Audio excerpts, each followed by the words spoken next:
Aston villa ছাড়ছেন আর্জেন্টিনার বিশ্বকাপ জয়ী গোলকিপার এমিলিয়ানো মার্তিনেজ। ভিলা পার্কে সবশেষ ম্যাচে চোখের জলে সমর্থকদের এক প্রকার বিদায়ও জানিয়ে দিয়েছেন তিনি। এমতা অবস্থায় তার পরবর্তী গন্তব্য নিয়ে কানাঘুষা শুরু হয়ে গেছে। তাকে দলে ফেরানোর দৌড়ে যোগ দিয়েছে ইংলিশ ক্লাব ম্যানচেস্টার ইউনাইটেড এবং Spanish champion Barcelona.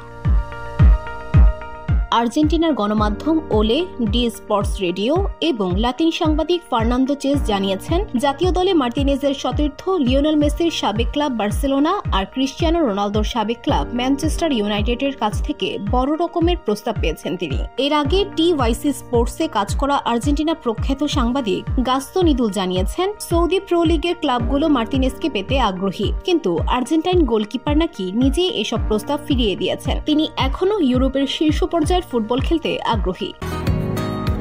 Bashundhara, Uttara, Banasree, Kuril ও বাড্ডা সহ রাজধানীর বিভিন্ন স্থানে অভিজাত ও অত্যাধুনিক মানের ফ্ল্যাট কেনার এক নির্ভরযোগ্য প্রতিষ্ঠান pleasant properties limited.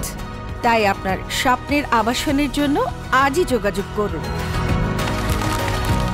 Pleasant properties limited, where destiny matches eventually.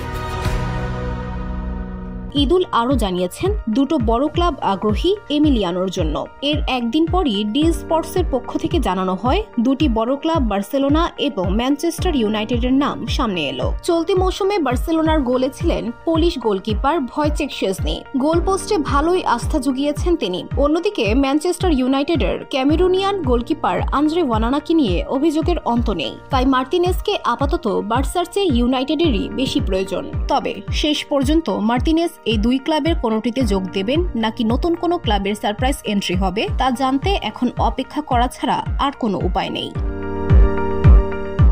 VOD Bangla news desk.